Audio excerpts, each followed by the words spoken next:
The candle in Julian Ashford's study went out the moment the door opened, and he did not turn around. "Leave the tray by the desk," he said, his voice flat and tired. "I did not ring for company. I am not a tray, Your Grace." He turned then, sharply, and found a young woman standing in the doorway with a lit candle of her own, her chin lifted in a way that suggested she was not going to apologize for interrupting him. She wore a plain gray dress, the kind a companion might wear, and her hair was pinned back without any fuss or decoration. She looked, he thought, like someone who had walked into the wrong house entirely. "Who let you in here?" he said, not quite a question. "Your aunt sent me. She said you needed distraction, and that I should not take no for an answer." The woman stepped further into the room, her eyes moving over the chessboard on his desk, the pieces frozen mid-game from some match he had abandoned days ago. She was right. This position is a mess. Julian felt something close to anger rise in his chest, quick and unfamiliar, because no one spoke to him this way inside his own house. But beneath the anger was something else, something he did not have a name for yet. "You play chess," he said. "My father taught me. He was a country clergyman with very little money and even less patience for idle daughters, so he gave me a board instead of embroidery thread." She set her candle down beside his and pulled out the chair across from him without waiting for permission. "I am Eleanor Hartley. I will be your aunt's companion for as long as she can tolerate me, which she tells me is usually about a season. I did not ask you to sit." "No, but you have not asked me to leave either." She began resetting the pieces with quick, practiced fingers, and Julian found himself watching her hands instead of arguing further. "One game. If I bore you, I will go and you may tell your aunt I was hopeless." He should have refused. He had refused everyone else who tried to draw him out of this room since the spring. Servants and cousins and well-meaning neighbors who thought a duke needed cheering. But there was something in the way Eleanor Hartley looked at the board, the way her eyes had already begun calculating 3 moves ahead before he had even agreed, that made refusal feel impossible. "Very well," he said. "One game." They played in silence for a long while, the only sound the soft click of pieces on wood and the wind pressing against the windows. Julian played the way he always did, careful and controlled. Each move weighed and reweighed before his fingers touched a piece. Eleanor played differently. She moved quickly, almost carelessly, except that nothing she did was careless at all. Twice he thought he had trapped her, and twice she slipped free in a way that left him staring at the board, wondering how he had missed it. "You are distracted," she said, halfway through the game, not looking up. "You play like a man who is fighting 2 battles at once, one on this board and one somewhere else entirely." Julian's hand froze over his knight. "That is a strange thing to say to a man you have known for a quarter of an hour." "I am told I say strange things." She finally looked up at him, and there was nothing unkind in her expression, only a kind of steady curiosity that unsettled him more than any accusation would have. "You keep looking at the empty chair by the fire when you think I am not watching. Is it him?" "I do not know what you mean. Forgive me, I did not mean to trespass." But she had trespassed, exactly and precisely, into the one room of his mind he kept locked, and Julian felt his composure slipping in a way it had not slipped in over a year. He looked down at the board and saw, without quite meaning to, the pattern his brother used to favor, the reckless attacking style that had always ended in disaster and always somehow worked anyway. He had not played that opening since the funeral. He did not know why he had played it tonight. "Checkmate," Eleanor said quietly, 3 moves later. Julian stared at the board. She was right. He had not seen it coming at all, had been so lost in the memory of another game, another player, that he had walked his king directly into a trap any careful player should have spotted from across the room. "You let your guard down," she said, and there was no triumph in her voice, only something close to sympathy. "Whoever taught you to play, you are still trying to play like him instead of like yourself." Julian stood abruptly, the chair scraping hard against the floor, and for a moment, Eleanor thought she had gone too far. His face had gone pale, his jaw tight, and his eyes carried something that looked almost like fear. "You should go," he said. "It grows late. Your Grace, I did not mean to." "You should go," he said again, more gently this time, though his hands were shaking slightly as he gathered the pieces and would not meet her eyes. "Thank you for the game." Eleanor rose slowly, gathering her candle, watching him with the same steady attention she had given the board. She did not press him further, though every instinct told her there was a story buried in this room, something heavy enough to bend a grown man's shoulders and steal the color from his face at the mere mention of a chair by the fire. "Same time tomorrow," she said, more statement than question, pausing at the door. Julian did not answer at first. He stood with his back to her, staring down at the reset board as though it might tell him something it had not told him already. "Why would I agree to that," he said finally, "when you have just humiliated me at my own game? Because you have not smiled once tonight, Your Grace, and I suspect you have not smiled in a very long time. A man does not need to be humiliated to be interested. He only needs to be surprised." She smiled slightly at her own words. "And you were surprised. I saw it on your face before you saw it yourself." She left before he could answer, and Julian stood alone in the study for a long while afterward, listening to her footsteps fade down the corridor. He looked at the chair by the fire, empty as it had been for over a year, and for the first time since his brother's death, the silence in the room did not feel entirely unbearable. Down the hall, Eleanor found Lady Constance waiting in the small sitting room reserved for family, a cup of tea gone cold at her elbow, and a look of poorly disguised curiosity on her lined face. "Well," the old woman said, "did he throw you out within the hour, as he did the vicar's wife?" "No, though I believe I came close." Eleanor set down her candle and took the seat across from her new employer. "He is not what the servants say he is." "And what do the servants say he is?" "Cold, unfeeling, a man made of ice since his brother died." Eleanor shook her head slowly, remembering the way his hands had trembled over the chessboard, the way his voice had cracked on the word him. "He is not cold. He is drowning, and he has simply learned to hold very still so no one notices the water." Lady Constance studied her for a long moment, and something like relief passed briefly over her features before she hid it again behind her usual composure. "You noticed all that from one game of chess." "I noticed all that from watching him lose one game of chess," Eleanor corrected. "There is a difference, my lady. A man reveals far more when he is losing than when he is winning. He forgets to guard himself. And will you go back tomorrow?" Eleanor thought of the empty chair, the flicker of something raw in the Duke's eyes before he had turned away, and the strange, sudden certainty that she had stumbled into a house with more secrets than staircases. "I will," she said.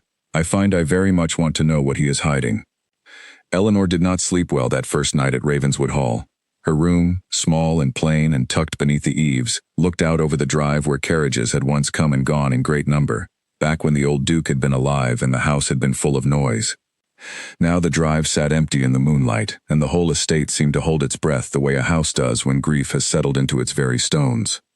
She thought about Julian Ashford's face when he had said the word him, the way his composure had cracked like thin ice under a boot.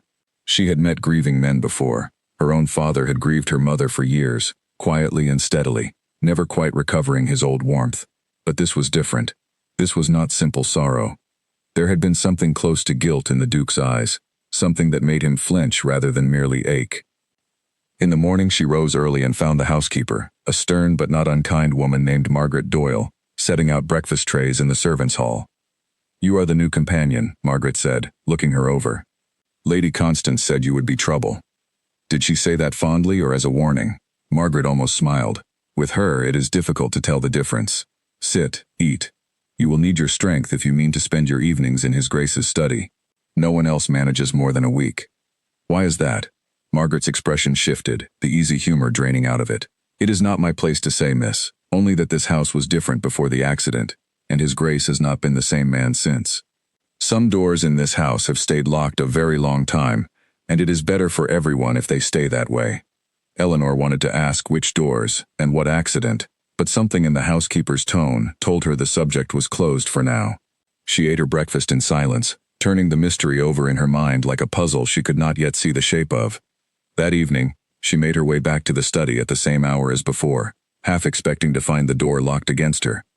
Instead, she found Julian already seated at the chessboard, the pieces arranged and waiting, a second cup of tea placed across from his own as though he had planned for her arrival all along. "You came back," she said, unable to hide her surprise. "You said you would," he answered simply, not looking up from the board. "I found myself curious whether you meant it. And now that I have proven myself a woman of my word, now I suppose I must lose to you again." A faint, reluctant curve touched the corner of his mouth. Not quite a smile, but close enough that Eleanor felt a small thrill of victory all the same. "Sit, Miss Hartley. Let us see if last night was simply luck." She sat, and this time, as they began to play, she noticed he was watching her far more carefully than the board, studying her the way she had studied him the night before. It occurred to her that perhaps this strange, careful man had decided she was a puzzle worth solving too. and the thought sent a warmth through her chest that she was not entirely prepared for. "Tell me something true," she said, moving a pawn forward. "Something you have not told anyone in this house." Julian's hand hovered over his own piece, hesitating. "That is a bold request from a woman I met yesterday. You strike me as a man surrounded by people who never ask you anything true at all. I thought perhaps you were owed one honest question, even from a stranger." He was quiet for a long moment, the fire crackling low in the grate, and when he finally spoke, his voice was quieter than before, stripped of its usual guarded formality. "I have not played this game since my brother died," he said. "Not once, until you walked into this room." Eleanor said nothing, only nodded slowly, giving him the space to continue, or to stop as he chose. He chose to stop, sliding his bishop across the board with steady fingers, though his eyes had gone distant and dark. But it was enough, that single admission, to tell her she had been right the night before. There was a story here, buried deep, and something told her that Julian Ashford had been waiting a very long time for someone brave enough to ask him to tell it.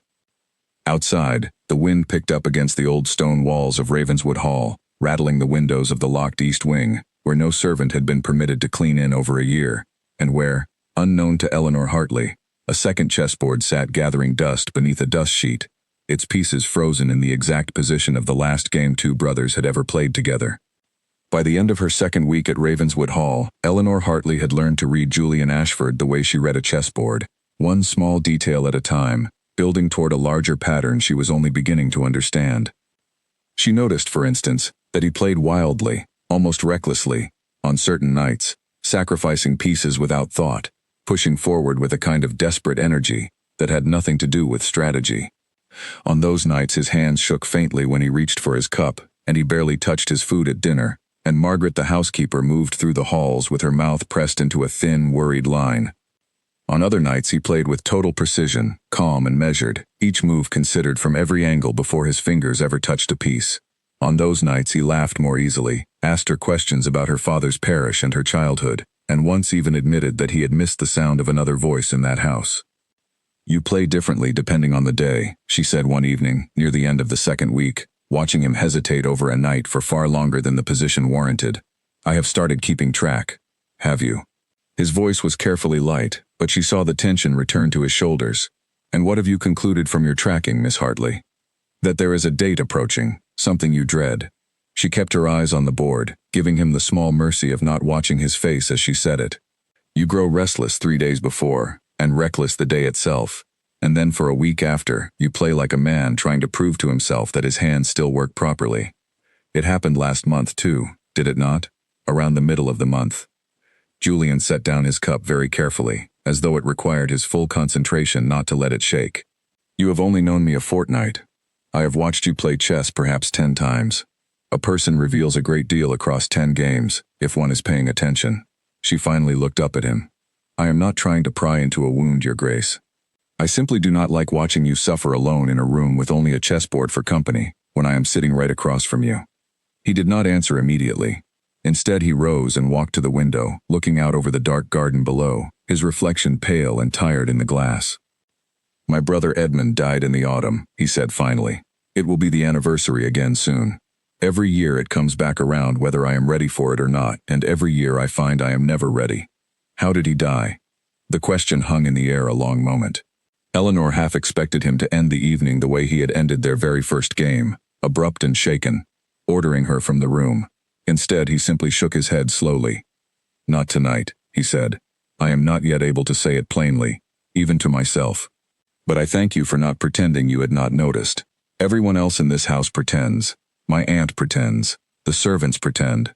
Sometimes I think the entire county has agreed among themselves never to speak Edmund's name in my presence, as though silence were a kindness rather than a cage." "Silence is rarely a kindness," Eleanor said quietly. "It only feels that way to the people offering it, because it spares them the discomfort of watching someone else's grief. It is a far heavier burden for the person left holding it alone." Julian turned from the window and studied her with an expression she had not seen from him before, something that looked almost like gratitude, though wrapped tightly in caution, as if he did not quite trust himself to feel it. "You are a strange sort of companion," he said. "My aunt hired you to entertain an old woman, not to dismantle a duke. Your aunt hired me because she is far cleverer than either of us gives her credit for." Eleanor said, and he laughed then, a short, surprised sound, the first real laugh she had heard from him since her arrival. Their evening was interrupted before either of them could say more, by the sound of the front door and voices in the entrance hall, one of them unfamiliar, carrying a note of practiced charm that immediately set Eleanor's instincts on edge. Julian's whole posture changed at the sound of it, his shoulders squaring, his expression sliding back into the cool, guarded mask she had first met a fortnight ago. "Who is that?" she asked. "Lord Percival Grant," Julian said, and there was no warmth at all in his voice now. "A neighbor. He visits more often than I would like, generally when he wants something." Percival Grant swept into the study a moment later, without waiting to be announced properly. A tall, handsome man with an easy smile that did not quite reach his eyes. He paused when he saw Eleanor seated across from the Duke, his gaze sweeping over her with open curiosity. "Forgive the intrusion," he said, though his tone suggested he felt no need for forgiveness at all. "I did not realize Ravenswood had taken on new company, and such charming company too." He bowed slightly toward Eleanor, who returned the smallest possible curtsy, aware of the sudden tension coiling through the room. "Julian, might I have a word? Privately. Whatever you have to say, you may say in front of Miss Hartley." Percival's smile flickered, just slightly, before settling back into place. "As you wish.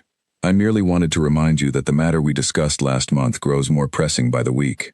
Debts, my friend, do not resolve themselves simply because a man prefers not to think about them. I am aware of the debt, Percival. Are you? Because your steward tells my man of business that the payment is now overdue by nearly 2 months, and I confess I begin to wonder whether Ravenswood's finances are quite as sound as your title would suggest." Percival's eyes flicked briefly to Eleanor again, something calculating in his gaze. It would be a shame if certain rumors began to circulate, about debts, and about other matters entirely. The threat in his voice was thin and light, almost pleasant, but Eleanor watched Julian's jaw tighten in a way that told her the words had landed exactly where Percival intended them to land. "You will have your payment by the end of the month," Julian said, his voice clipped. "Now, if that is all, I would ask you to leave. Miss Hartley and I were in the middle of a game." Percival's gaze lingered on the chessboard, on the careful arrangement of pieces, and something unreadable crossed his face. "Chess, how fitting. I have always thought you play the game rather too honestly for a man in your position, Julian. In life, as in chess, it sometimes pays to hide one's intentions a little better." He left as abruptly as he had arrived, his footsteps fading down the corridor, and the room seemed to exhale once the front door closed behind him. Eleanor watched Julian carefully, noting how his hands had curled into fists at his sides, how the color had drained slightly from his face. "What other matters was he referring to?" she asked quietly. "I do not know," Julian said, though something in his voice told her he suspected exactly what Percival meant, and that the answer frightened him more than any debt ever could. "But I intend to find out before he decides to make his suspicions public." He returned to the chessboard, but his hands were unsteady now, and within a few moves he made a careless error that let Eleanor take his queen almost effortlessly. He stared down at the board for a long moment afterward, not moving, not speaking, and Eleanor found herself reaching across the table to gently still his trembling fingers with her own. "Whatever he thinks he knows," she said softly, "you are not alone in this house anymore. Whatever it is, you do not have to carry it by yourself." Julian looked up at her, startled by the touch, by the warmth of it after so many months of careful distance from everyone around him. For a long moment neither of them moved, the fire crackling softly beside them, the abandoned chess game sitting forgotten between them. "Thank you," he said finally, quietly. "I had forgotten what it felt like, having someone say that and mean it." Later that night, long after Eleanor had returned to her room, Julian sat alone in his study staring at Percival Grant's empty chair, turning the man's words over and over in his mind. Other matters entirely. He thought of the locked door in the east wing, of the letter he had buried at the bottom of his desk drawer nearly a year ago and never had the courage to burn, and felt a cold, familiar dread settle over him like a shroud he could never quite shake off. Whatever Percival knew, or suspected, or was simply guessing at in hopes of causing damage, Julian understood one thing with sudden, terrible clarity. The past he had spent a year trying to bury was no longer entirely his to control, and it would not stay buried much longer. The next morning, Eleanor sought out Lady Constance in the small breakfast room, finding the old woman alone with her tea and a stack of correspondence she was only half reading. "You look troubled," Lady Constance said, without glancing up. "I take it Lord Percival paid his usual charming visit." "You know him well, then?" "Too well. He was a friend of my late husband's family once, before ambition curdled whatever good nature he might have started with. Lady Constance finally set down her letter, studying Eleanor with sharp, assessing eyes. What did he say to upset my nephew so badly? Something about a debt, and something else, something he did not name outright, but which frightened Julian far more than money seemed to. Eleanor hesitated, choosing her next words carefully. My lady, I do not wish to overstep, but I think it would help me to understand what happened to Edmund. Julian will not speak of it plainly, and I fear whatever Percival is hinting at has something to do with that night. Lady Constance's expression shifted, grief and caution moving across her face in quick succession. It is not my story to tell, my dear. Julian has kept it locked away for a reason, and I have promised him I would not speak of it, not even to spare him his own suffering. Then may I ask you this instead? Was there a witness, someone else who might know what truly happened? The old woman was quiet for a long moment, her fingers tightening slightly around her teacup. There was a friend of Julian's, Captain Henry Blackwood. He and Julian were inseparable as boys, closer than brothers some might say, until the night Edmund died. Henry left for his regiment barely a week after the funeral and has not set foot in this county since. I have always wondered what he saw that night, to leave so suddenly and never return, even for his oldest friend's sake. Eleanor turned the name over in her mind. Captain Henry Blackwood. A friend who had vanished the very week tragedy struck, and never come back. It felt like another piece of the puzzle sliding into place, though the full picture remained frustratingly out of reach. Do you think he might ever return? She asked. I could not say. Julian writes to him sometimes, though I do not believe Henry always answers. There is something unfinished between them, something none of us outside that friendship truly understands. Lady Constance reached across the table and took Eleanor's hand in her own, her grip surprisingly firm for a woman of her age. I will tell you what I can, my dear, because I believe you care for him, and because this house has needed someone who cares in a very long time. Whatever happened that night, it broke something in my nephew that has never properly healed. He blames himself for Edmund's death, though I have never believed the blame was rightly his to carry. But grief does not listen to reason, and guilt has a way of convincing even good men that they deserve to suffer. Eleanor thought of the empty chair by the fire, of Julian's trembling hands over the chessboard, of the strange, desperate way he played on the nights closest to the anniversary.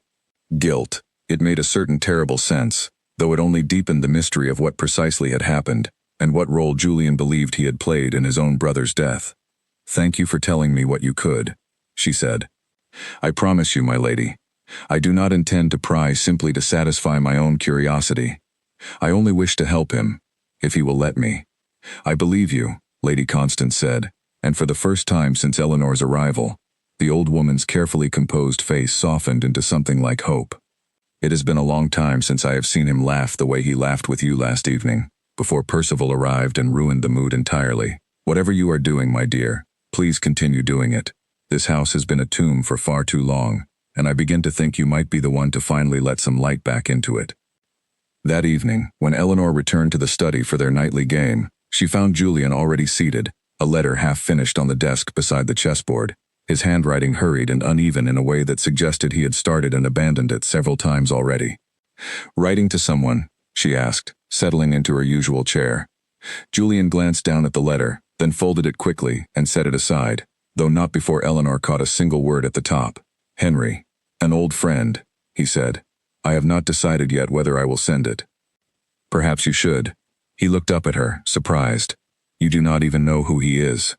I know that some part of you clearly wants to reach him, or you would not have written 3 pages only to fold them away half-finished. She nodded toward the discarded pages beneath the letter, the crossed-out lines visible even from across the desk.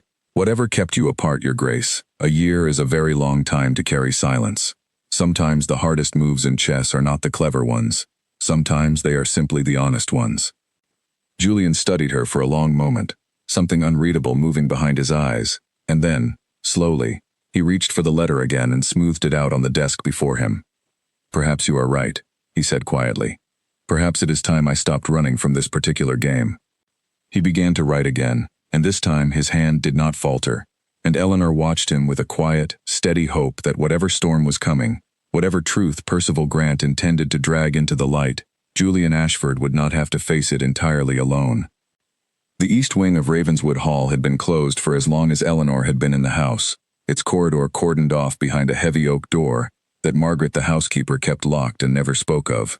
Eleanor had noticed it during her very first week, a strange, silent stretch of the house that seemed to exist outside the rest of the building's rhythm, but she had not thought much of it until the afternoon she found the door standing open.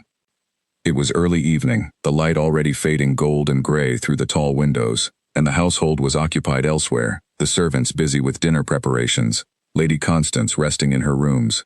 Eleanor had gone looking for a book she had left in the library and had taken a wrong turn in the unfamiliar corridors, and there, at the end of a dim hallway she did not recognize, stood the oak door, ajar for the first time she had ever seen it. She should have turned back. Every instinct told her this was not her business, that whatever lay behind that door belonged to a grief she had not been invited to share. But curiosity, and something more than curiosity, a genuine ache to understand the man she had come to care for so quickly, pulled her forward instead. The room beyond was a study, smaller than Julian's own, but clearly once well used. Dust sheets covered most of the furniture, pale ghostly shapes in the dim light, but one object sat uncovered near the window, catching the last of the evening sun. A chessboard, the pieces frozen mid-game, exactly as they must have been left the day play had stopped entirely. Eleanor crossed the room slowly, her breath catching as she recognized the pattern on the board immediately.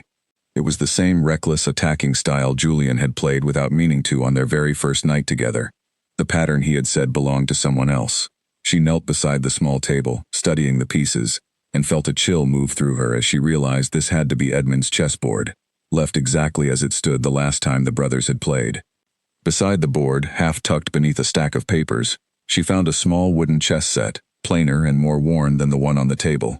Its case engraved with initials she did not recognize. She reached for it without thinking, turning it over in her hands, and that was when she heard footsteps behind her. "What are you doing in here?"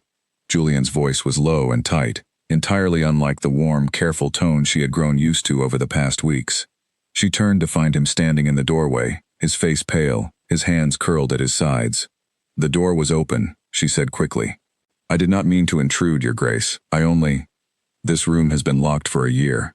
He crossed the space between them in a few quick strides, and took the small chess set from her hands, his fingers trembling as he held it. "No one comes in here. No one is meant to come in here." "Julian, I am sorry. I should not have. That is my father's chess set," he said, cutting her off, his voice cracking slightly on the words. "The one Edmund and I learned to play on as boys. He kept it in his rooms for years after our father died, and I found it here, in this room, after." He stopped, his jaw working, unable to finish the sentence. Eleanor rose slowly, giving him space, her heart aching at the raw grief written so plainly across his face for the first time since she had known him. "After the accident," she said gently, finishing the thought he could not. Julian did not answer immediately. He set the small chess set down carefully on the larger table, beside the frozen game, and stood staring at both as though they might rearrange themselves back into some version of the past he could still fix. "Edmund and I played our last game in this room," he said finally, his voice barely above a whisper. "The night before he died.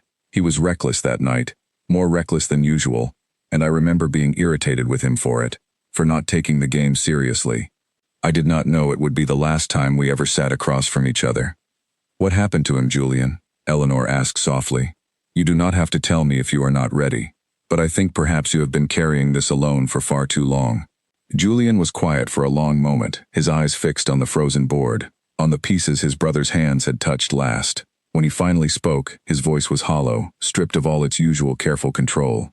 "There was an argument," he said, "between us, that same night, after the game ended. It was foolish, over nothing important, over some old grievance between brothers that should never have mattered at all. Edmund stormed out to ride, angry, upset, not thinking clearly. It was raining. The roads were poor. He stopped again, his hands gripping the edge of the table so tightly his knuckles had gone white. His horse lost its footing on the bridge near the eastern boundary. He was thrown, and he struck his head, and by the time anyone found him it was already far too late. Julian, that was an accident, a terrible, tragic accident. It was not your fault." "I sent him out into that storm," Julian said, his voice rising slightly, cracking under the weight of a year of silence. "If I had not argued with him, if I had simply let the matter go, he would have stayed inside where it was warm and dry, and he would still be alive. Every year, when the anniversary comes, I think of 100 different ways that night could have ended differently. If only I had said something else. If only I had been a better brother in that single, ordinary moment." Eleanor stepped closer, close enough to take his trembling hands in her own, holding them steady the way she had done once before in his study, though this time the tremor in his fingers ran far deeper than a single lost chess piece. "You did not put him on that horse," she said firmly. "You did not send the rain, or weaken the bridge, or choose the moment his horse would lose its footing. Grief wants someone to blame, Julian, because blame feels easier than simply accepting that terrible things sometimes happen without any reason at all. But you are not responsible for a storm, or for an accident neither of you could have predicted." "You do not understand," he said, though his voice had softened, some of the fight going out of it, as her hands remained steady around his. "Percival knows, or suspects. He was there that night, at a gathering earlier in the evening, and he saw us argue before Edmund rode out. He has hinted for months that he might make it known, twist it into something uglier than it was, suggest I drove my own brother to his death out of some petty jealousy over the title. It would not matter that it is not true. It would ruin what remains of this family's name regardless."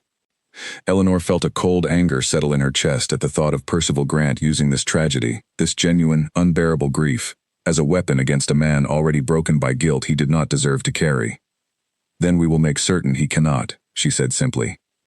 "Whatever he thinks he knows, whatever he intends to twist it into, you are not without allies in this, Julian.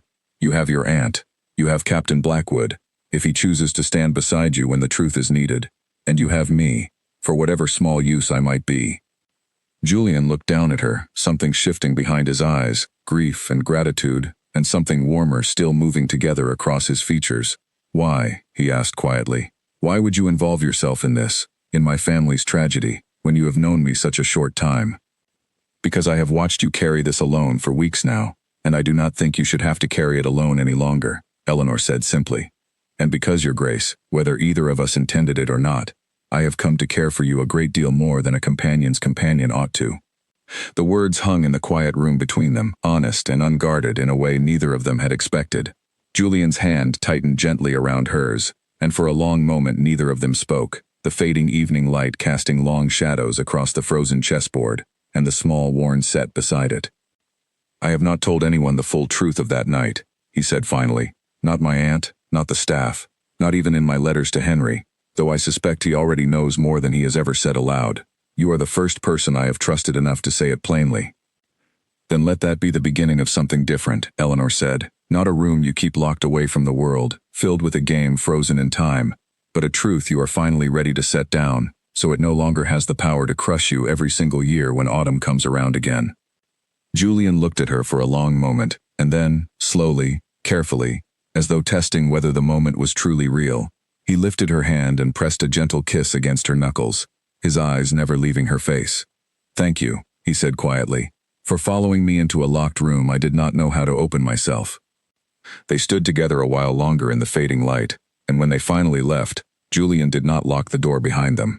For the first time in a year, he let the east wing stand open, the frozen game and the small worn chess set left exactly where they belonged, no longer a secret to be guarded, but simply a memory, finally allowed to breathe. Neither of them noticed, as they walked back down the darkened corridor together, the figure that slipped away from the far window outside, having watched the entire exchange through the old glass, a thin, satisfied smile curling across Lord Percival Grant's face, as he mounted his horse and rode quietly back toward his own estate, already composing the letter he intended to send. Later that night, once the house had settled into quiet, Julian returned alone to his own study, the small worn chess set from the east wing now resting on the corner of his desk, no longer hidden away behind a locked door. He sat for a long while simply looking at it, running his thumb over the familiar grain of the wood, remembering afternoons long past when Edmund had still been a boy learning the rules, laughing at his own mistakes without any of the pride that would come later, without any of the recklessness that would eventually cost him everything. He thought of Eleanor's steady hands around his own, of the way she had not flinched from his confession, had not looked at him with pity, or with judgment, but simply with a quiet, unwavering understanding that he had not realized he was starving for until she offered it. He picked up his pen and finished the letter to Henry Blackwood at last, sealing it before he could talk himself out of sending it a second time. "My dear Henry," he had written, "it has been too long, and I fear the silence between us has grown heavier with every season it continues. I do not know what you saw the night Edmund died, nor do I know why you have never spoken of it, but I find myself in need of an old friend more than I have ever admitted, even to myself. There are matters approaching that I cannot face alone, and I would rather face them beside the one person who might understand the full truth of that night better than I do myself. Please, if you are willing, come home to Ravenswood. I have missed you more than I have ever known how to say." He handed the letter to a footman first thing the next morning, watching the rider disappear down the long drive with a strange, unfamiliar sensation settling in his chest, something that felt almost like hope after so many months of merely enduring each day as it came. Meanwhile, at his own estate several miles distant, Lord Percival Grant sat in his study with a very different letter spread before him, one he had been composing carefully for several days, weighing each word for maximum effect. He was not a man given to half measures, and the scene he had witnessed through the study window at Ravenswood Hall had given him precisely the leverage he had been searching for. His steward entered quietly, bearing a fresh pot of coffee and a folder of accounts. "You wish to see the estate figures, my lord?" "Later," Percival said, waving him off without looking up.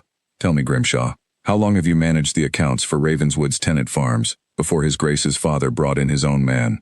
"Nearly 6 years, my lord. Before the old Duke changed stewards." "And in that time did you ever hear talk, any talk at all, of trouble between the two Ashford brothers, rivalry, resentment, anything of that nature?" The steward hesitated, clearly uncomfortable with the direction of the questioning. "There was always a certain tension, my lord, as there often is between an heir and a second son, nothing more than any family might have, so far as I ever observed, but enough tension that an argument between them, on the very night of the younger brother's death, would not seem entirely out of character." Grimshaw's face paled slightly, understanding dawning in his eyes. "My lord, I would not wish to speak ill of a grieving family, nor to suggest anything more sinister than a tragic accident. No one is asking you to suggest anything, Grimshaw. I am merely gathering facts. Facts have a way of arranging themselves into rather compelling stories, when placed in the proper order." Percival smiled thinly, dismissing the steward with a wave of his hand, and returned to his letter once Grimshaw had left the room. He did not intend, not yet, to make any public accusation. That would come later, when the moment was ripest, when Julian's debt payment came due and his options had narrowed sufficiently that Percival could name his price without fear of refusal. For now, it was enough to plant the seed, to let a few careful words reach the right ears in the county, so that by the time he chose to act, the ground would already be prepared to believe the worst. He thought of Eleanor Hartley, of the earnest, protective way she had stood beside Julian in that dusty East Wing study, and felt a flicker of something that was not quite admiration and not quite resentment, but some uncomfortable mixture of both. She was clever, that country clergyman's daughter, cleverer than he had expected when he first laid eyes on her in the Duke's study weeks ago. It would be a shame, he thought, folding his letter and sealing it with his signet ring, if her loyalty to a doomed man proved to be her undoing as well. Back at Ravenswood Hall, Eleanor sat with Lady Constance in the small family sitting room, recounting as much of the East Wing discovery as she felt she could share without betraying Julian's trust entirely. "He finally told me what happened that night," she said quietly. "Not everything, I think, but enough. Enough to understand why he carries such guilt." Lady Constance's eyes glistened faintly in the candlelight. "I have waited a year for him to say it aloud to someone. I feared he might carry it silently to his own grave rather than ever release it." She reached over and squeezed Eleanor's hand gently. "You have done something for this family that I could not manage myself, my dear, despite trying for months. Whatever comes next, whatever Percival Grant intends with his threats and his insinuations, I believe Julian will face it far better with you beside him than he ever could have faced it alone."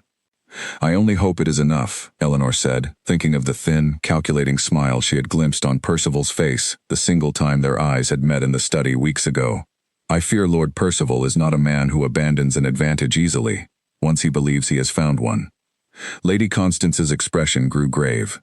"No," she agreed softly, "he is not, which means we had best prepare ourselves, my dear, for whatever storm he intends to bring down upon this house next."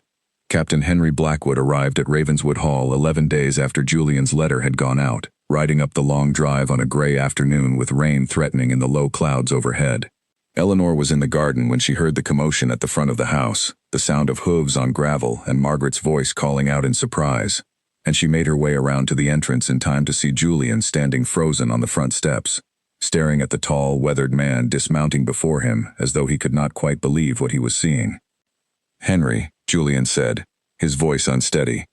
"You wrote," Henry Blackwood said simply, his own voice rough with a year's worth of unspoken things. "I should have come the moment I read it. I should have come a great deal sooner than that, if I am honest with myself." For a long moment neither man moved, the tension between them thick enough that Eleanor, watching from a respectful distance, felt almost as though she were intruding simply by standing nearby. Then Julian crossed the remaining steps and embraced his old friend, and something in both men's shoulders seemed to loosen, a year of silence breaking all at once. They spoke little that first evening, content simply to sit together in the study with a decanter of brandy between them, trading careful, ordinary conversation about Henry's years with his regiment, about the changes to the estate, about anything at all except the subject that had kept them apart for so long. Eleanor did not join them, sensing instinctively that this reunion belonged to the two men alone, though she caught Julian's grateful glance toward her as she excused herself for the night, a silent promise that he would tell her everything once he understood it himself. It was not until the following afternoon that Henry sought her out directly, finding her alone in the garden where she had taken to reading in the mild autumn sunlight. He approached slowly, his expression careful, assessing, the look of a soldier gauging unfamiliar terrain. "Miss Hartley," he said, "Julian has told me a great deal about you these past hours, more, I think, than he has told anyone in a very long time. He speaks well of you too, Captain, when he speaks of you at all. Which I understand has not been often, this past year." Something flickered across Henry's face, guilt and old grief tangled together. "That is a fair rebuke, though gently delivered. I have wondered myself, many times, whether I made the right choice in staying away so long." He sat on the bench across from her, his posture stiff with old military discipline. "I imagine you have questions about that night. Julian tells me you already know a portion of the truth. I know there was an argument between the brothers. I know Edmund rode out into a storm and did not survive the fall. I know Julian has spent a year believing himself responsible, though I have told him repeatedly that grief and guilt are not the same thing as truth." Henry nodded slowly, his jaw tight. "You are right, and you are also missing a piece of it, one Julian himself does not know, or did not know until I arrived yesterday." He hesitated, choosing his next words with obvious care. "I was there that night, Miss Hartley, not at the argument itself, but afterward, on the road, not far from the bridge where Edmund fell." Eleanor sat forward, her book forgotten in her lap. "You witnessed it?" "Not the fall itself, but I saw Edmund pass on the road, riding too fast for the conditions, exactly as Julian has always described, and I saw another rider behind him, some distance back, though I did not think much of it at the time. It was only later, after the funeral, once I had time to consider the timing of things, that I began to wonder whether that second rider mattered more than I had first assumed."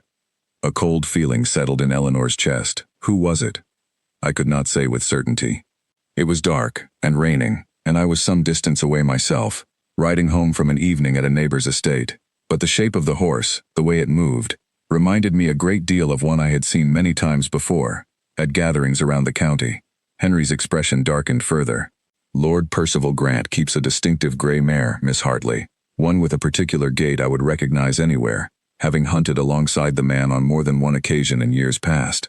Eleanor felt the pieces shifting suddenly into a new and troubling shape. "You believe Percival was on that road the night Edmund died?"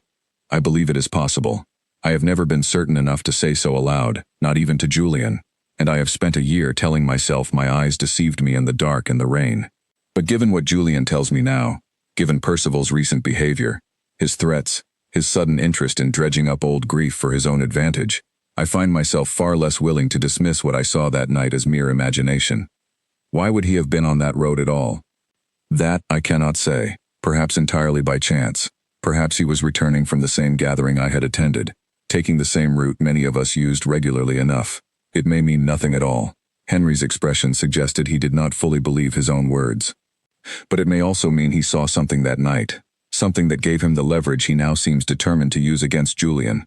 And if that is true, then his threats are not merely opportunistic cruelty. They may be an attempt to bury his own involvement by shifting all suspicion onto Julian instead." Eleanor rose from the bench, pacing a few steps across the garden path, her mind racing through the implications. If Percival had indeed been on that road, if he had seen the argument, or worse, if he had somehow contributed to the conditions that led to Edmund's fall, then his campaign against Julian was not simply cruel opportunism. It was self-protection, dressed up as accusation, designed to ensure that whatever suspicion existed would fall entirely on the wrong man. "We must tell Julian," she said. "I intend to, this very evening, though I confess I do not know how to raise it without reopening a wound that has barely begun to close." Henry stood as well, his weathered face troubled. I stayed away a year, Miss Hartley, partly out of grief, and partly, I am ashamed to admit, out of cowardice. I did not know how to tell my oldest friend that the brother he blamed himself for losing may have been failed by someone else entirely, someone who has spent the past year pretending to be a concerned neighbor while quietly circling for an advantage. That evening the three of them gathered in Julian's study, the fire burning low, the small worn chess set from the east wing sitting once more on the corner of the desk where Julian had left it days before. Henry recounted what he had told Eleanor that afternoon, watching his old friend's face carefully as the story unfolded, ready to catch him if the weight of it proved too much. Julian sat very still throughout the telling, his hands folded tightly in his lap, and when Henry finished, he said nothing for a long moment, simply staring into the fire as though searching for something in the flames. "You believe he was there," Julian said finally, "that Percival saw the argument, or saw something of that night, and has kept it hidden all this time only to use it now, when it suits him." "I cannot prove it," Henry admitted. "It is a suspicion built on a shadow on a dark road, nothing more. But given everything else, given his sudden interest in your finances, his willingness to threaten you with rumors he claims to have heard, I find the coincidence difficult to ignore." Julian was quiet a moment longer, and then, slowly, something shifted in his posture, a straightening that Eleanor had not seen from him since her arrival at Ravenswood Hall. The grief was still there, would likely always be there in some form, but beneath it now sat something new, something closer to resolve. "If Percival was on that road," he said, "then he has spent a year watching me destroy myself with guilt over an accident he may have witnessed, and said nothing about, all so he could hold the truth over my head the moment it became useful to him. That is not the behavior of a concerned neighbor, Henry. That is the behavior of a man building a weapon." "What will you do?" Eleanor asked quietly. "I do not yet know." Julian looked between the two of them, his old friend, and the woman who had walked so unexpectedly into his locked, grieving life, and refused to let him carry it alone. "But I know I am done letting him control the narrative of my brother's death. Whatever happened that night, whatever role Percival played in it, I intend to find the truth, and I intend to make certain it is not used as a weapon against this family a moment longer." Outside, the wind had picked up again, rattling the study windows, and somewhere across the darkened county, in his own well-appointed study, Lord Percival Grant sat composing the final draft of a letter he intended to deliver at the Ashford family's next public gathering, a letter carefully worded to plant doubt and suspicion in exactly the right minds, entirely unaware that the very evidence he feared most had already begun quietly gathering itself against him. In the days that followed, the three of them worked quietly together, though carefully, mindful of not raising suspicion before they had gathered enough to act with certainty. Henry rode out to speak with a few old acquaintances who lived along the road near the bridge, asking gentle, roundabout questions about that night the previous autumn, while Julian went through his brother's old correspondence, searching for any mention of Percival that might explain why the man had been on that particular road at that particular hour. Eleanor, for her part, found herself drawn increasingly into the rhythm of the household in ways she had not expected when she first arrived as a companion. She sat with Lady Constance in the mornings, helping sort through old letters and estate papers, and spent her afternoons with Julian, no longer merely across a chessboard but walking the grounds together, talking through fragments of memory and suspicion as they tried to piece together what truly happened the night Edmund died. "You have changed since I arrived," she told him one afternoon, as they walked along the edge of the old orchard, the last of the season's apples clinging stubbornly to bare branches overhead. "Not just in what you have learned about that night, in yourself." "Have I?" Julian glanced at her, a faint, genuine smile touching his mouth, one that came far more easily now than it had during their first weeks together. "I confess, I do not always notice such changes in myself. It is easier to see them in others. You laugh more. You eat properly at dinner now, rather than simply pushing food around your plate while Margaret worries herself half to death over the state of you." Eleanor smiled slightly at his soft huff of embarrassment. "And you no longer look at that empty chair by the fire as though it might swallow you whole." Julian was quiet a moment, considering her words as they continued walking. "I think, for a long time, I believed that grieving Edmund properly meant punishing myself for his death, as though suffering was the only honest tribute I could offer him. It did not occur to me that there might be another way to honor his memory, one that did not require destroying myself in the process." He glanced at her, something warm and unguarded in his expression.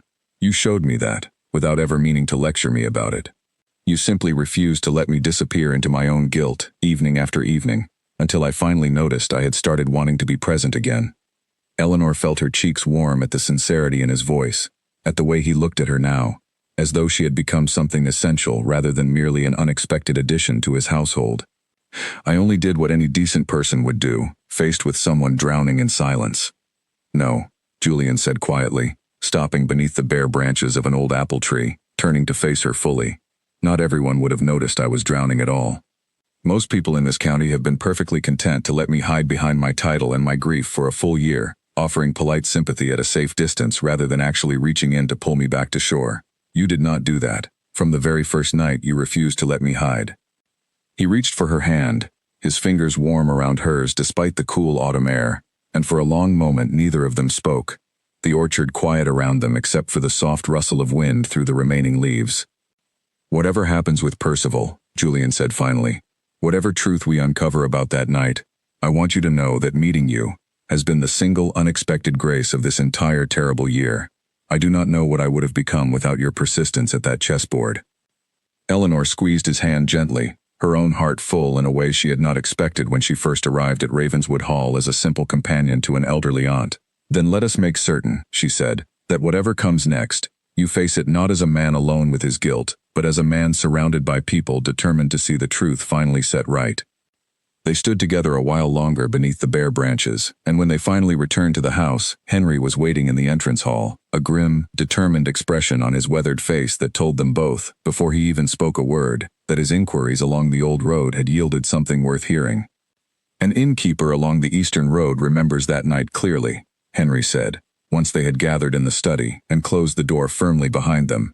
He recalls Lord Percival stopping briefly for a fresh horse, agitated and out of breath, claiming his own mount had thrown a shoe on the road near the bridge. He paid extra for the innkeeper's silence about the hour, wanting no one to know he had been traveling so late. Near the bridge, Julian repeated slowly, the same bridge where Edmund fell. The very same. And here is the detail that troubles me most. Henry's expression grew graver still. The innkeeper says Percival's coat was torn at the shoulder, and there was blood on his sleeve, though he claimed it was merely a scrape from his own fall when the horse stumbled. I did not think much of this detail until I considered it against everything else we now know. Eleanor felt a chill settle over the room. You believe he was closer to the accident than a distant witness on the road. I believe it is possible he tried to stop Edmund, or reached him after the fall, and then said nothing, fearing his own presence there that night would raise uncomfortable questions he had no wish to answer, Henry said carefully. Whether through cowardice or through some deeper involvement I cannot yet say. But I do not believe, any longer, that Percival Grant was simply an innocent traveler who happened to pass that bridge by chance. Julian sat very still, processing the weight of what he had just heard, and Eleanor watched the familiar guilt in his expression begin to shift, slowly, into something closer to anger.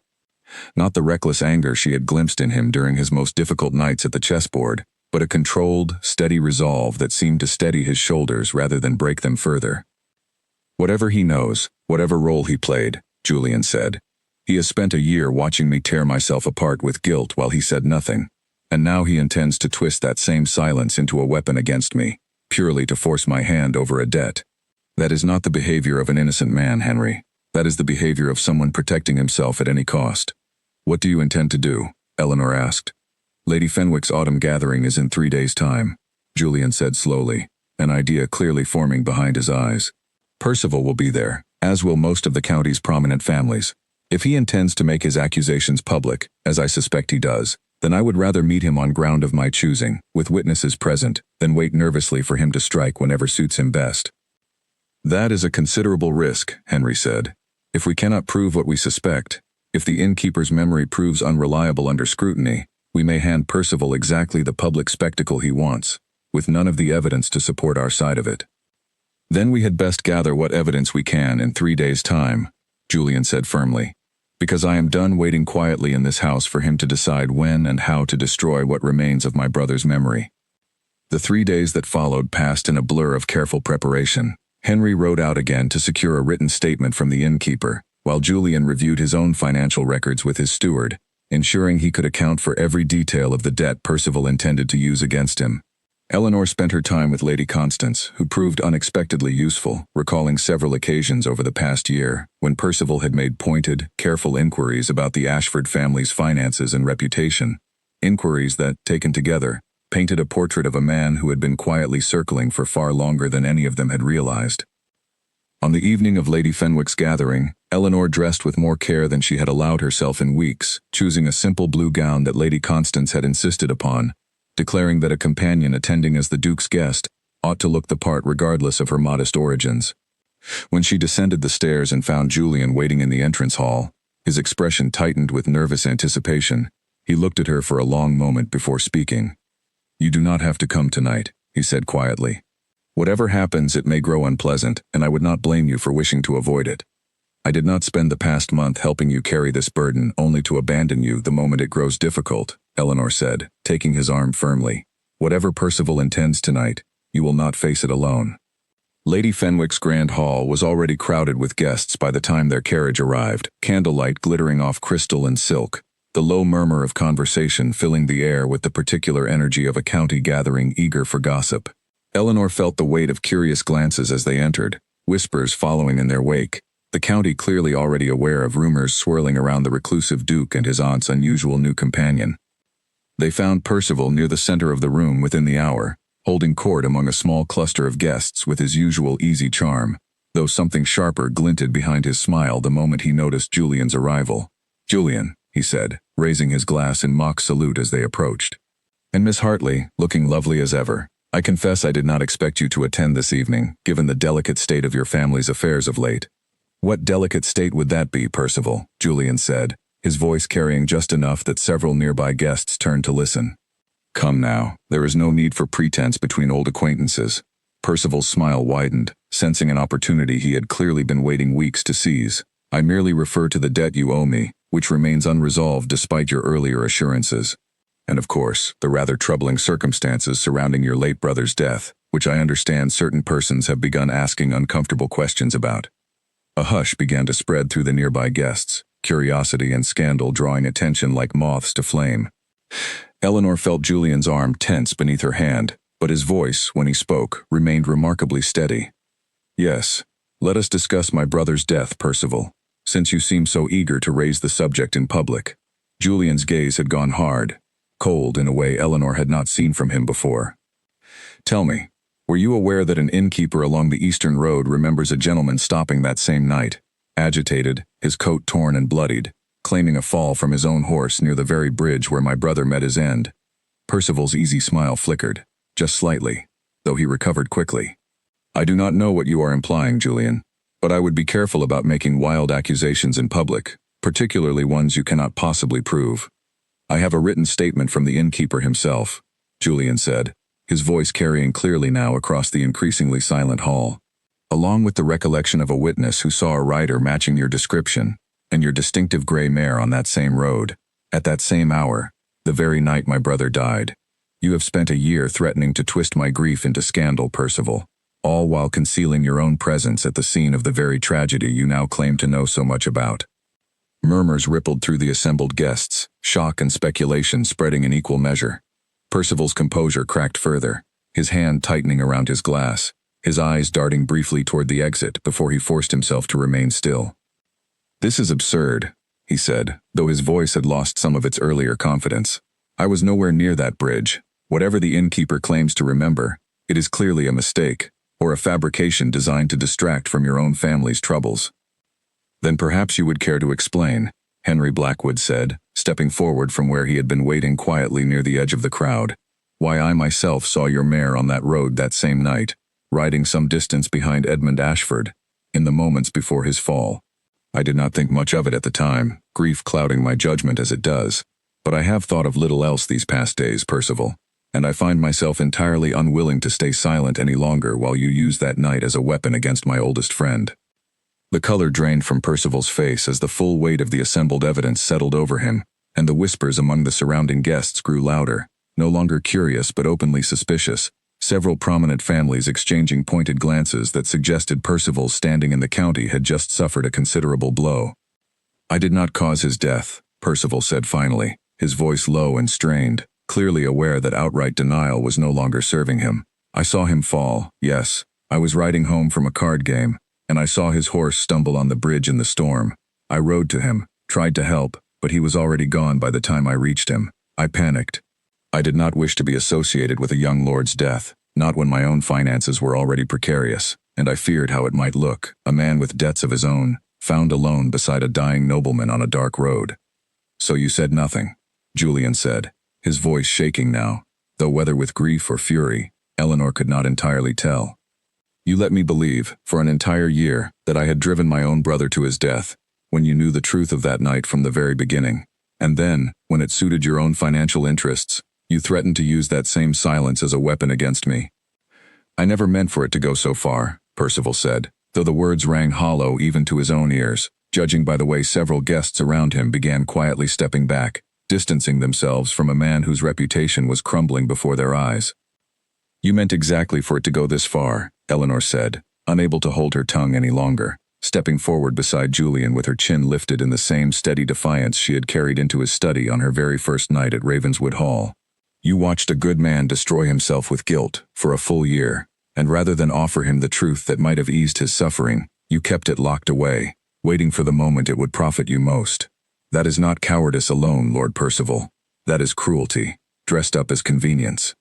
The hall had gone entirely silent now, every eye fixed on the unfolding scene, and Percival, understanding at last that his reputation could not survive the night intact, set down his glass with a shaking hand, and turned without another word, pushing his way through the crowd toward the exit, several guests deliberately stepping aside rather than allow him to pass close by.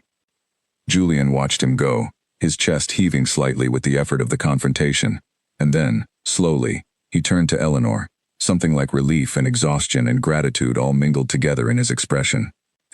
It is done, he said quietly. After a year, it is finally done. Not entirely, Eleanor said gently, taking his hand once more. There is still grief to carry, Julian. Truth does not erase loss. But at least now you carry it honestly, without the added weight of guilt that was never rightfully yours. Around them, the gathered guests slowly began to murmur again, though the tone had shifted entirely, sympathy and quiet respect replacing the earlier scandal-hungry curiosity. Lady Fenwick herself approached, offering quiet words of comfort, and one by one, the county's prominent families began to extend their support toward the Duke who had, for the first time in a year, finally set his burden down in front of them all. The carriage ride back to Ravenswood Hall passed mostly in silence, Julian staring out the window at the passing countryside, Henry seated across from them with his arms folded, watching his old friend with quiet concern. Eleanor kept Julian's hand held firmly in her own the entire journey, feeling the tension slowly drain from his fingers as the miles rolled past. I keep waiting to feel relieved, Julian said finally, as the hall's familiar silhouette came into view against the darkening sky. I thought, once the truth was finally spoken aloud, once Percival's deception was exposed for what it was, that the weight I have carried this past year would simply lift away. Instead, I find myself simply tired and strangely hollow, as though the anger that carried me through tonight has nowhere left to go now that it has done its work. That is grief settling back into its proper shape, Eleanor said gently. For a year you carried guilt instead of grief, because guilt at least gave you something to do, some fault to examine and re-examine. Now that the guilt has been lifted, what remains is simply loss, plain and honest, and that is a far harder thing to sit with, even though it is the truer thing. Henry nodded slowly from his seat across from them. She is right, Julian. I felt something similar myself. The moment I finally spoke the truth of what I saw that night, it does not fix what was broken. It only removes the false burden that made the breaking so much heavier than it needed to be. They arrived back at Ravenswood Hall to find Lady Constance waiting anxiously in the entrance hall, having heard whispers already through the swift channels of servant gossip that something significant had occurred at Lady Fenwick's gathering. She listened, her face growing paler and then, gradually, more resolute, as Julian recounted the evening's events in careful detail. I always distrusted that man, she said finally, once the telling was done, her hands trembling slightly around her teacup. I simply never imagined the depth of what he was capable of concealing for his own gain. Thank goodness you are surrounded by people willing to dig for the truth on your behalf, Julian, because I fear you would have let him bury you beneath his lies indefinitely, out of sheer exhaustion. I very nearly did, Julian admitted quietly, glancing toward Eleanor with unmistakable warmth. Had Eleanor not refused to let me hide behind my grief that first night, had Henry not finally found the courage to return and speak what he had witnessed, I do not know that I would have found my way clear of this on my own. In the days that followed, word of Percival Grant's disgrace spread quickly through the county.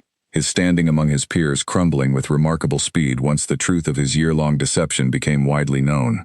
Several of his creditors, sensing the shift in his reputation, began pressing their own claims against him with newfound urgency, and within a fortnight, rumors reached Ravenswood Hall that he had quietly begun making arrangements to sell off portions of his estate, his position in the county no longer tenable.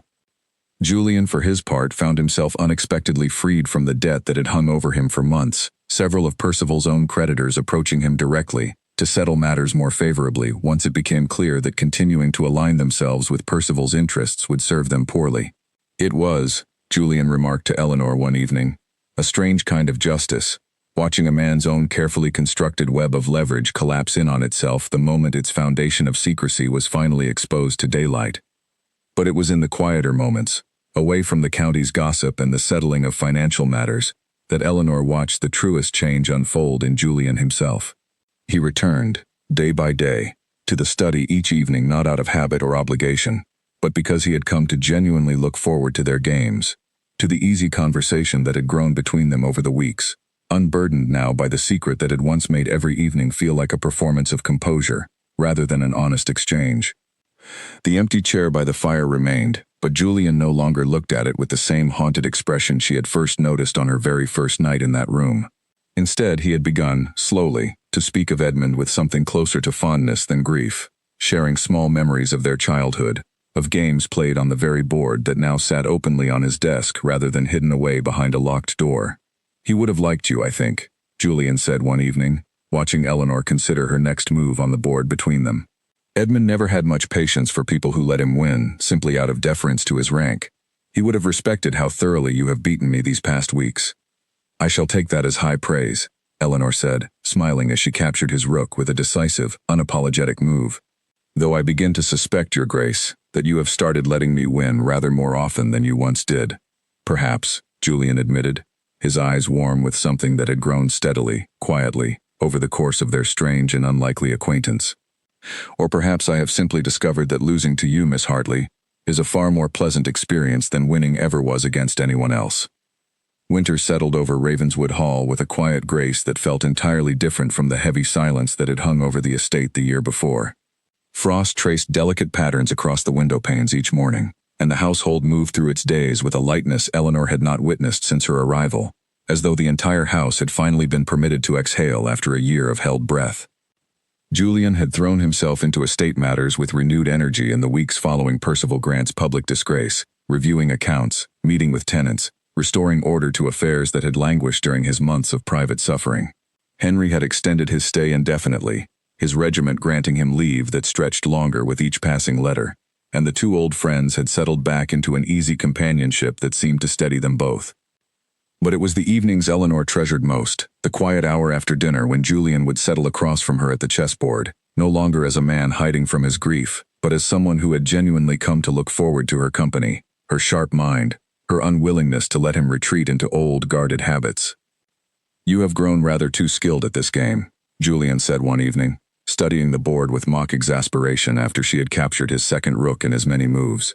"I begin to suspect you have been holding back your true ability this entire time, simply to spare my pride." "I would never dream of insulting you with false mercy, Your Grace," Eleanor said, smiling as she watched him consider his next move with genuine concentration, rather than the distracted desperation that had once colored so many of their earlier games. "Though I confess, you have improved a great deal yourself these past months. You no longer play like a man fighting two battles at once." Julian looked up at her, something soft and certain settling into his expression.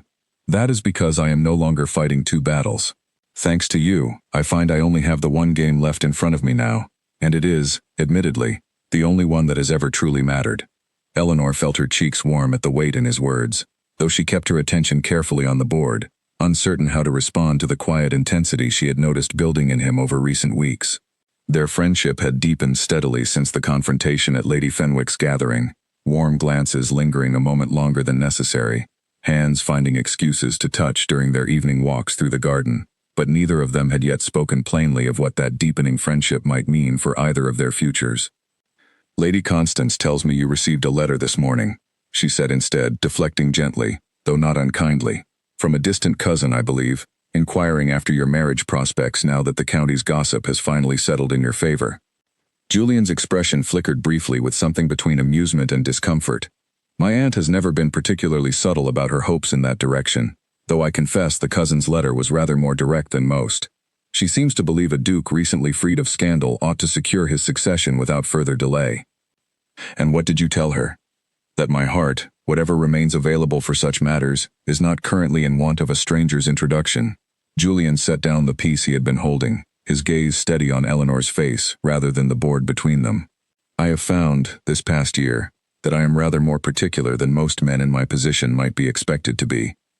Eleanor's breath caught slightly at the directness in his tone, and for a long moment neither of them moved, the fire crackling softly beside them, the abandoned chess game sitting forgotten on the desk.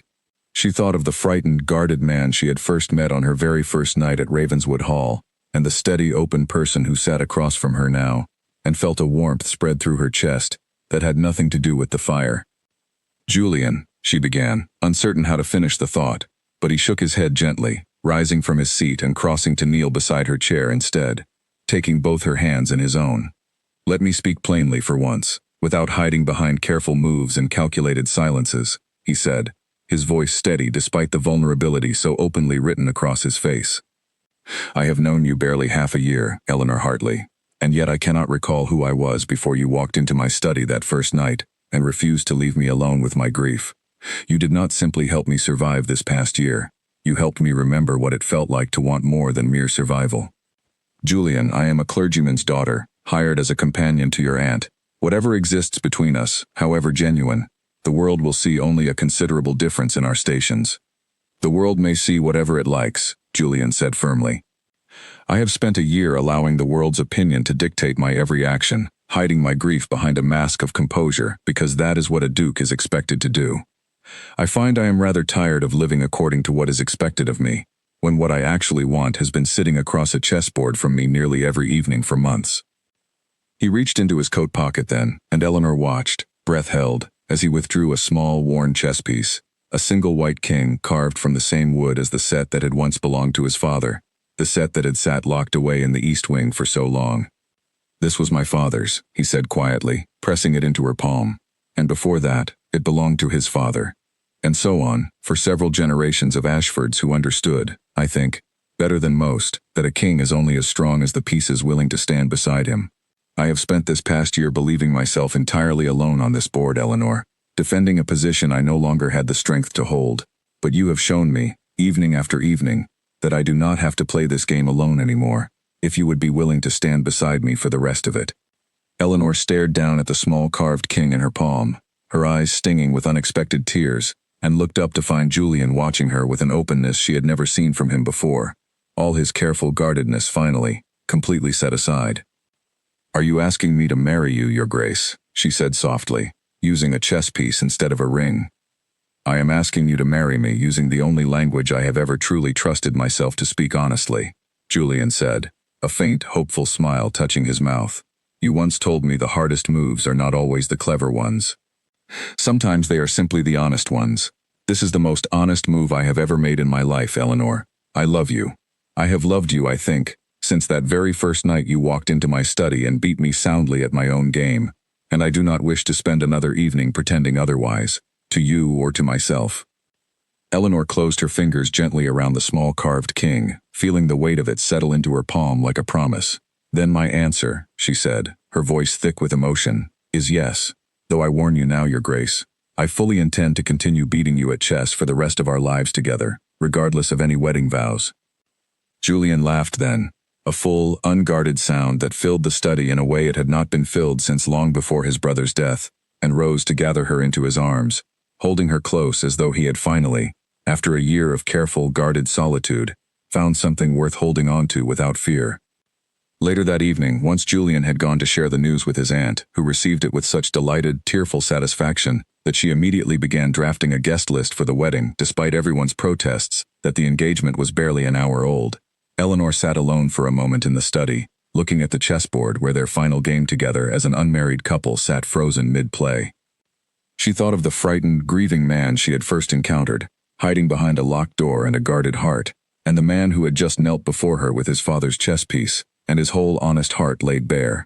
Grief had not vanished from Ravenswood Hall, not entirely, and likely never would. Edmund's memory would remain, gentle now rather than crushing, a part of the family's story rather than a wound too painful to acknowledge. But where once that grief had filled every room of this house with silence, it now shared space with warmth, with laughter, with the quiet, steady hope of a future neither of them had expected to find. Henry found her there a short while later, smiling as he took in her radiant expression, and the small chess piece she still held carefully in her hand. "I take it congratulations are in order," he said, settling into the chair across from her, the one Julian usually occupied. "Julian just informed me, with rather less composure than I have ever seen from him, that you have agreed to marry him." "I have," Eleanor said, unable to keep the smile from her voice. "Though I confess, Captain Blackwood, I never expected to find myself falling in love over a chessboard, in a house I arrived at expecting nothing more than a season's employment.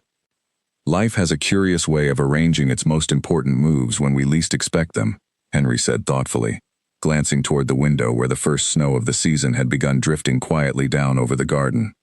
"Edmund would be glad, I think, to see his brother finally set down the guilt he carried so long, and gladder still to see him find someone willing to sit across from him honestly, in chess and in life both." Eleanor looked down at the small white king in her palm, thinking of the long, careful road that had brought her here, from a nervous first evening in a stranger's study, to this quiet, snow-lit moment of unexpected happiness. Whatever challenges still lay ahead, whatever grief would occasionally resurface with each passing autumn, she found she was no longer afraid to face them, not with Julian Ashford steady and honest beside her, and a chessboard between them that no longer held any secrets at all.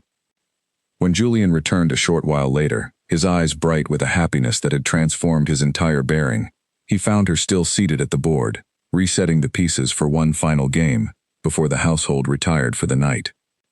"One more game, Your Grace," she said, glancing up at him with a teasing smile, "before we begin the far longer game that comes after."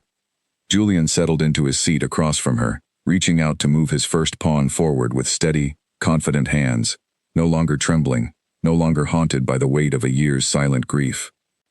"I look forward to losing to you," he said softly, "for the rest of my life." News of the engagement spread through the county within days, carried swiftly by the same channels of gossip that had once whispered so eagerly about Percival Grant's disgrace. To Eleanor's relief, the reception proved far warmer than she had feared.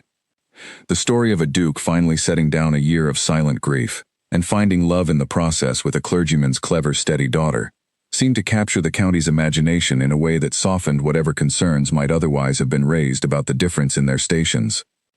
Lady Constance, true to her word, threw herself into wedding preparations with an energy that left even Margaret the housekeeper slightly breathless, insisting on new gowns, careful guest lists, and lengthy discussions about whether the ceremony ought to take place in the spring or wait until early summer, when the gardens would be at their fullest bloom. "You will indulge her," Julian told Eleanor one evening, watching his aunt bustle from the room in pursuit of yet another sample of wedding linens, "because I have not seen her this happy since before my father passed, and I confess I have not the heart to deny her a single detail of the planning." "I would not dream of denying her," Eleanor said, laughing softly, "though I begin to suspect our wedding will be a rather grander affair than either of us originally intended."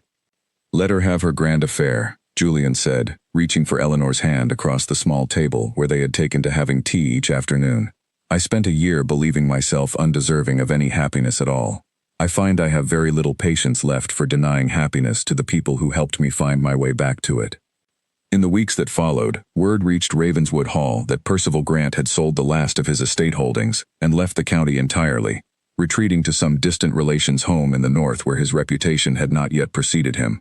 Julian received the news with quiet satisfaction rather than any lingering bitterness, content simply that the truth had finally been set right, and that Percival's schemes would no longer cast a shadow over his family's name. "I find I do not think of him often anymore," Julian admitted to Henry one evening. The three of them gathered in the study, as had become their custom. "For a long while I thought I would carry anger toward him for the rest of my life, alongside the guilt he allowed me to believe was mine alone to bear. But now that the truth is known, now that Eleanor has agreed to marry me, I find there is simply less room in my heart for old resentments. I would rather spend what time I have thinking of the future than dwelling on a man who chose deception over decency. A healthier perspective than I managed myself, in my year of silent guilt over staying away," Henry said, raising his glass in a small toast toward his old friend. Though I confess, watching the two of you together these past months has done a great deal to convince me that second chances are worth pursuing, even when they arrive later than we might have wished. Will you stay on at Ravenswood once the wedding takes place? Eleanor asked him. I know your regiment has granted you considerable leave, but I imagine they will eventually expect your return. Henry was quiet a moment, considering the question with more weight than Eleanor had expected. I have been considering selling my commission, actually, he said finally. I spent a year running from grief I did not know how to face, hiding myself away with my regiment, rather than returning to a home that reminded me too painfully of what I had lost. But watching Julian finally set down his own burden has made me realize I have been doing much the same thing myself, simply in a different uniform. I think perhaps it is time I came home properly, rather than merely visiting between postings. Ravenswood would welcome you gladly, Julian said, his voice warm with genuine affection for the friend who had finally returned to him. There is a steward's position that will need filling once our own affairs are fully settled, if you would consider it. I would rather have you nearby, Henry, than lose you again to some distant posting the moment old grief resurfaces. Henry smiled, something easing in his weathered features that Eleanor had not seen since his arrival months before. I believe I would like that very much. As the weeks passed and winter deepened around the estate, Eleanor found herself settling more fully into her new role, no longer simply a companion but a woman preparing to become mistress of Ravenswood Hall, learning the estate's rhythms alongside Lady Constance's patient guidance and Julian's steady partnership. The locked door in the east wing remained open now, the small study within slowly transformed from a shrine to grief into simply another room in a house that had learned, gradually, to hold both memory and hope together without contradiction. On quiet evenings when the household had settled and the fire burned low in the study, Julian and Eleanor still returned to their chessboard, though the games had changed in character entirely from those first tense, careful matches of the autumn before. There was no longer any desperation in Julian's play, no reckless flailing born of guilt he could not name aloud. He played now with the same calm, considered confidence Eleanor had first glimpsed in him on their better nights together, though tempered now with genuine warmth rather than careful distance. Do you remember our very first game? Julian asked one such evening, watching Eleanor consider her next move with the same sharp focus she had brought to that first encounter months before. Vividly, she said, smiling. You looked as though you wished to throw me out of the house entirely the moment I beat you. I very nearly did, Julian admitted, laughing softly, though I am endlessly grateful, now, that some better instinct convinced me to ask you back the following evening instead. As am I, Eleanor said softly, reaching across the board to briefly touch his hand before returning her attention to the game, though I still maintain, Your Grace, that you have never once beaten me fairly since. No, Julian agreed, his eyes warm with unmistakable affection as he watched her move her bishop into position for what would, within a few more moves, become another decisive victory. I do not suppose I ever shall, but I find, quite unexpectedly, that I have grown rather fond of losing, so long as it is to you. The wedding took place in early summer, exactly as Lady Constance had insisted it should, with the gardens of Ravenswood Hall in full, glorious bloom, and the county's finest families gathered beneath a canopy of white roses to witness the ceremony. Eleanor wore a gown of pale ivory silk, simple in its elegance, and carried a small bouquet that included, tucked discreetly among the flowers, the single white chess king Julian had given her the night of his proposal. Julian stood waiting at the front of the assembled guests, and when Eleanor appeared at the far end of the garden path on the arm of an elderly clergyman who had traveled a considerable distance to give her away in her own father's stead, his expression held none of the guarded composure that had once defined him. He simply watched her approach with open, unashamed joy, the kind of happiness he had once believed himself entirely undeserving of finding again. Lady Constance wept openly through the entire ceremony, dabbing at her eyes with a lace handkerchief and declaring to anyone nearby that she had never in her life witnessed a more fitting match, while Henry Blackwood stood as Julian's chosen witness, his own expression carrying quiet satisfaction at having finally found his way home, both to Ravenswood and to the friend he had once feared losing entirely to grief. The wedding breakfast that followed stretched long into the afternoon, filled with laughter and warmth that seemed to fill every corner of the old house, driving out whatever remaining shadows of sorrow might once have lingered there. Margaret, the housekeeper, who had watched over Ravenswood Hall through its darkest year, moved through the celebrations with unmistakable pride, remarking more than once to the other staff that she had never imagined, during those long, silent months, that the house would ever again ring with such genuine happiness. That evening, once the last of the guests had departed and the household had finally settled into quiet, Julian and Eleanor walked together through the garden where their engagement had first been sealed, the summer air warm and fragrant around them, stars beginning to emerge overhead in the deepening twilight. "A year ago," Eleanor said, leaning against her husband's shoulder as they walked, "I arrived at this house expecting nothing more than a modest position as your aunt's companion. I could never have imagined I would leave that same house as its mistress, married to a man I had come to love more deeply than I ever thought possible." "And I," Julian said, pressing a gentle kiss to the top of her head, "spent that same year believing myself beyond any hope of happiness, convinced that grief and guilt were simply the permanent shape my life had taken.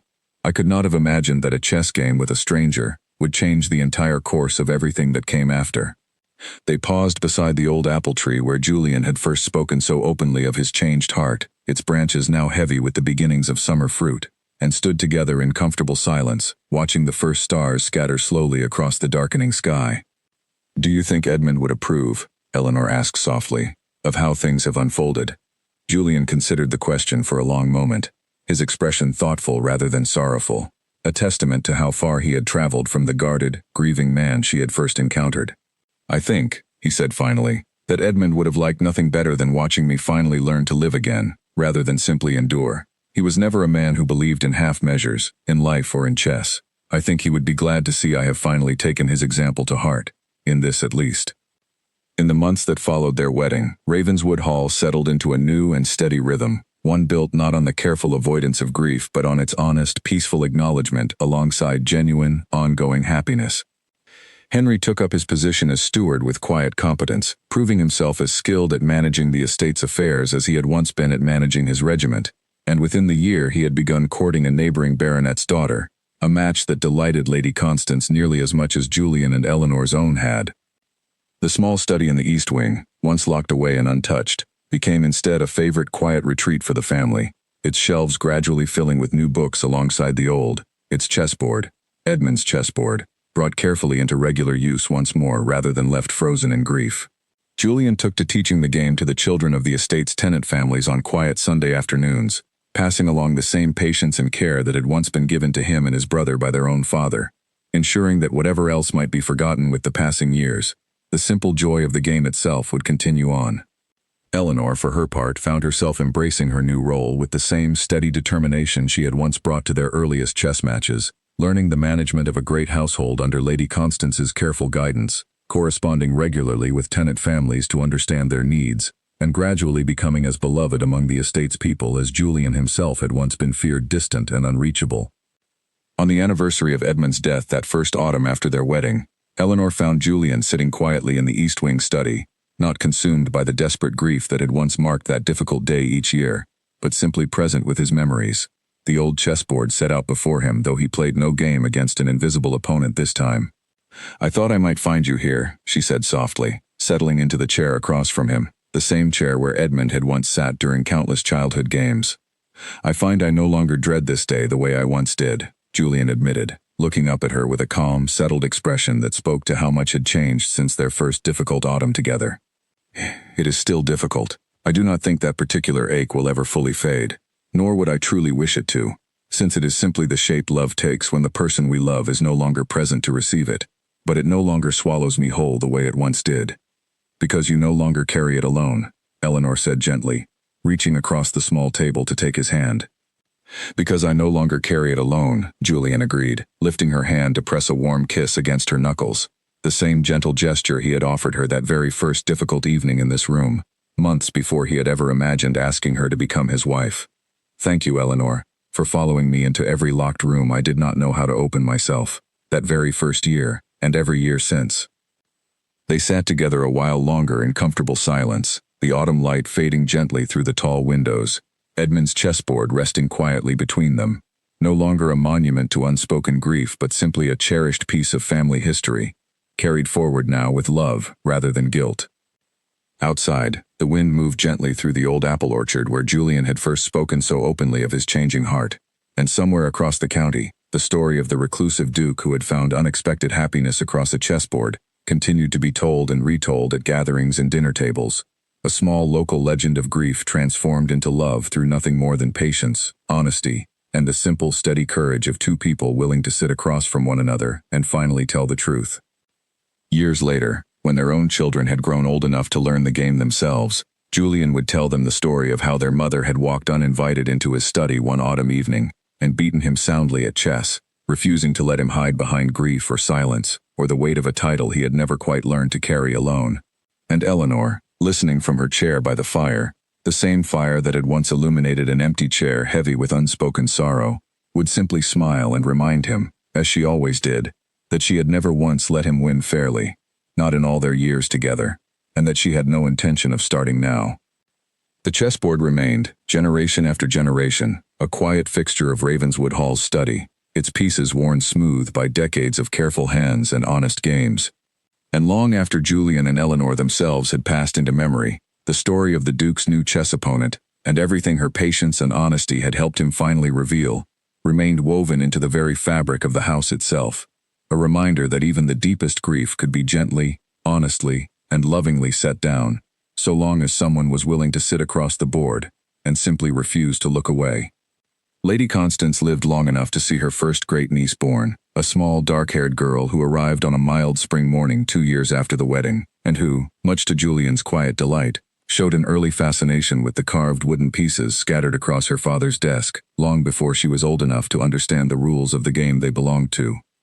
The old woman spent her final years exactly as she had always hoped to, surrounded by a household finally at peace, content in the knowledge that her instinct to send a clever, unconventional companion into her nephew's grieving study had proven the single most important decision of her long life.